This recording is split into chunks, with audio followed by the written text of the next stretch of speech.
Hi everyone, God bless you today. I want to make a video about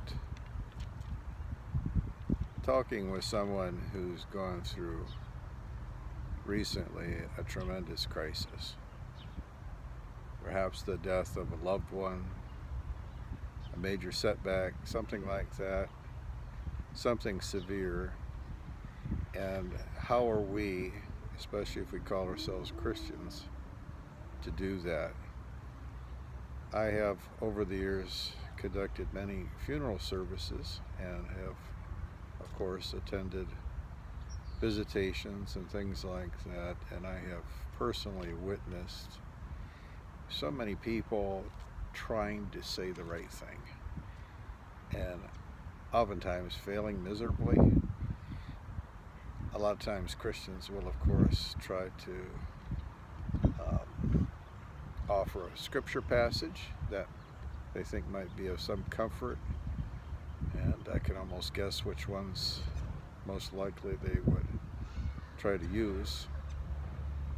And oftentimes, unfortunately, I think this is even worse, Christians and people will say trite things like, well, she's in a better place. Well, he's not suffering any longer. What I want to say is the best thing we can do when somebody's really hurting is to say nothing. I'm assuming you already know that, but I'll say it again for the record. And let me read from the great Old Testament book on human suffering. That is Job, and I'm looking at the second chapter, where Job, who lost everything, his health, his friends, his children, his life was absolutely turned upside down and upended. Well, word gets out to his friends, and they come to see him and to try to help him. Reading from the second chapter, it says, "Now when Job's 3 friends heard of this evil that had come upon him, they came each from his own place, Eliphaz the Temanite, Bildad the Shuhite, and Zophar the Naamathite. They made an appointment together to come to show him sympathy and comfort him." So their intentions appear to be noble. "And when they saw him from a distance, they did not recognize him. And they raised their voices and wept. And they tore their robes and sprinkled dust on their heads toward heaven. And they sat with him on the ground 7 days and 7 nights, and no one spoke a word to him, for they saw that his suffering was very great."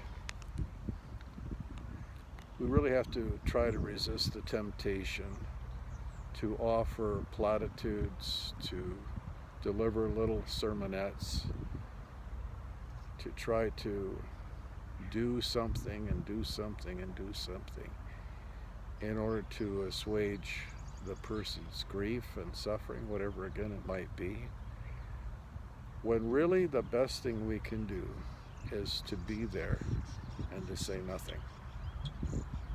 Don't underestimate the power of your presence. A hand on the shoulder, a hand in another's hand, sitting beside them. Notice that Job's friends were weeping and crying out.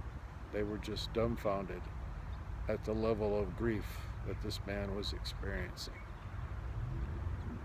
If you want to show kindness to another person, do it gently,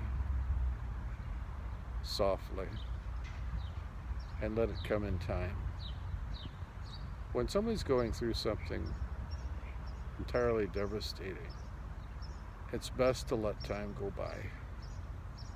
And our temptation is to think, well, if I do that, they're going to think that I don't care. No, express that you do care. perhaps non-verbally. But the time for talking, the time for preaching is not right then. That's the time for just listening.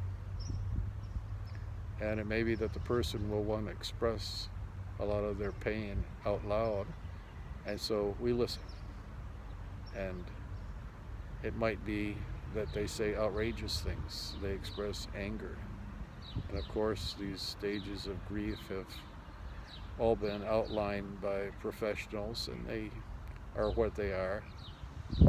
But time needs to go by, and we need to let time go by. If you really want to help someone, listen and be silent. And of course, above all, pray. If you believe in God and you believe in the power of prayer, pray for them. Pray for them daily.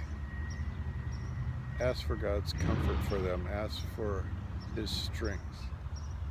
And of course, be there if they should need anything practically or in any way from you.